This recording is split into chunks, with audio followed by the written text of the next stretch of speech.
Peraturan terbaru PKH 2022, hari dan tanggal pencairan PKH tahap 1 2022 dan jumlah nominal bantuan tahun 2022. Sobat PKH Reportase, PKH adalah bantuan bersyarat yang diberikan kepada warga kurang mampu dan memiliki komponen atau kategori tertentu yang dipersyaratkan dalam program Keluarga Harapan, yaitu adanya komponen pendidikan, komponen kesehatan, dan komponen kesejahteraan sosial.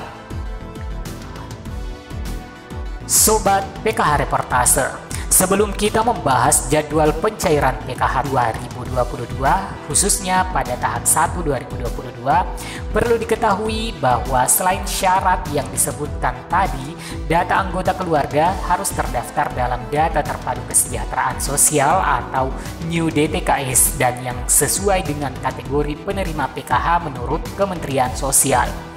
Pemberian bantuan PKH tidak sekedar memberikan bantuan, namun ada tujuan sehingga pemerintah mengeluarkan anggaran besar untuk masyarakat, khususnya warga yang kurang mampu atau kurang beruntung.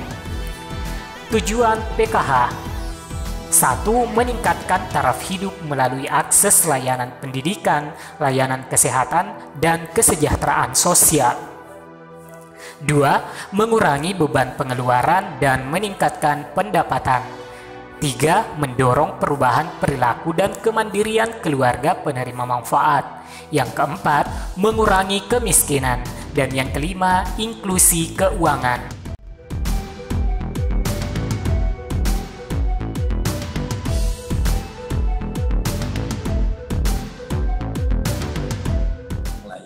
Nah, sedikit saja informasi. PKH ini sebagai program prioritas nasional yang diteruskan ya oleh Pak Presiden, Pak Jokowi, dengan perluasan yang cukup signifikan dari 2,5 juta menjadi 10 juta. Sekarang terus dilanjutkan dengan indeks yang telah disampaikan di dalam slide ini selama 12 bulan, disalurkan 4 tahap, dan ada kondisionalitas untuk setiap komponen dari KPM itu. Oleh ada ibu hamil, ada 3 juta, ada anak usia dini, ada 3 juta, pendidikan SD. Besaran bantuan PKH per tahun 2022 menurut Sekjen Kementerian Sosial Hari Hikmat dalam kesempatan secara virtual menyebutkan nilai bantuan yang diberikan yakni ibu hamil nifas menerima sebesar 3 juta rupiah per tahun. Anak usia dini 0 sampai 6 tahun menerima sebesar 3 juta rupiah per tahun. Pendidikan anak SD sederajat menerima sebesar 900.000 rupiah per tahun.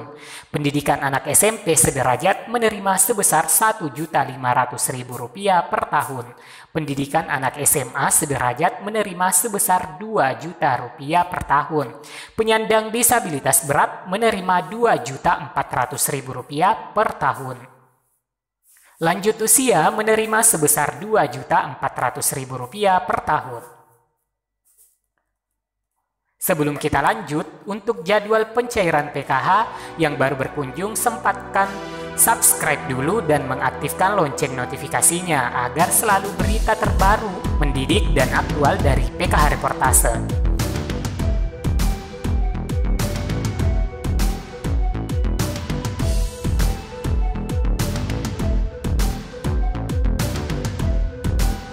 Sobat PKH Reportase, selanjutnya bagaimana jadwal tahap ke-1? Apakah cair di bulan Januari ini?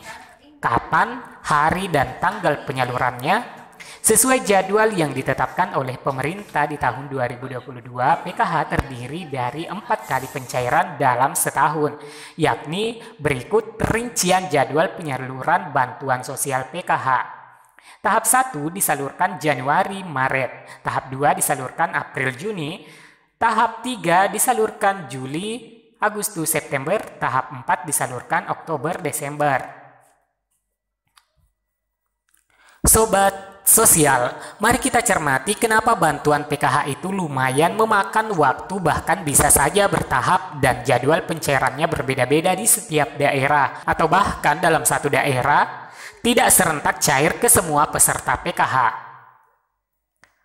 Saat ini, Kementerian Sosial Republik Indonesia sedang mempersiapkan mekanisme penyaluran PKH tahap 1, rentan antara bulan Januari hingga bulan Maret, dan karena Kementerian Sosial melakukan pemutakhiran dan pemadanan data secara berkala, dan pemenuhan kuota 10 juta penerima, maka untuk pencairan tahun 2022 masih menggunakan termin yang perlu keluarga penerima manfaat ketahui berikut mekanisme penyalurannya.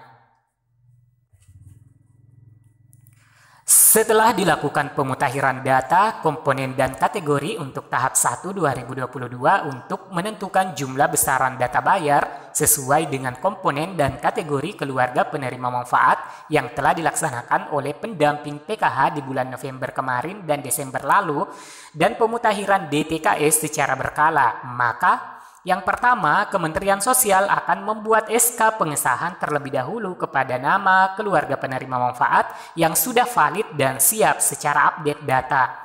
2. Kemudian SK tersebut akan dilakukan SPM, surat perintah membayar, kepada KPPN untuk kembali diproses. Yang ketiga, setelah itu KPPN akan menerbitkan SP2D nama keluarga penerima manfaat yang masuk daftar pencairan. Yang keempat, begitu SP2D selesai, maka pihak KPPN akan meneruskan kepada Bank Himbara. Yang kelima, lalu Bank Himbara akan mempersiapkan proses nama KPM dan meneruskan SP2D kepada para pendamping. Yang keenam, kemudian pihak pendamping akan mempunyai daftar nama keluarga penerima manfaat yang masuk data bayar tersebut. Yang ketujuh, setelah semua selesai, keluarga penerima manfaat tinggal menunggu pihak bank memproses pentransferan ke KKS-nya.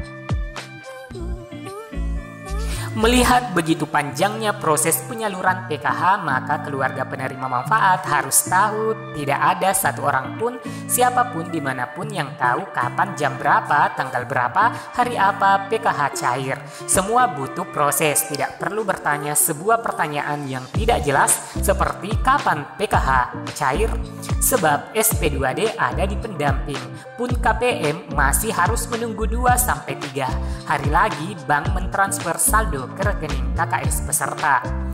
Lebih baik menunggu dan sabar kabar dari pendamping masing-masing, sebab selama nama tidak ada dalam daftar SP2D, maka selama itu juga tidak akan ada pencairan ke KKS-nya. Sobat PKH Reportase, dalam pencairan Januari ini atau tahap 1 ini, tetap tenang tanpa terpengaruh media sosial, baik dari konten YouTube maupun media lainnya yang memberitakan berita sensasi mengenai jadwal pencairan bulan Januari untuk tahap 1. Semoga saja tidak ada kendala yang berarti.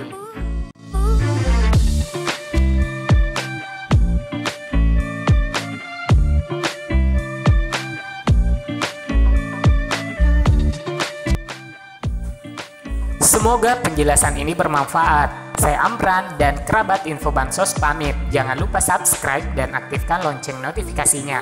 Like atau dislike untuk menanggapi berita ini atau memberi komentar yang santun dan relevan. Wassalam.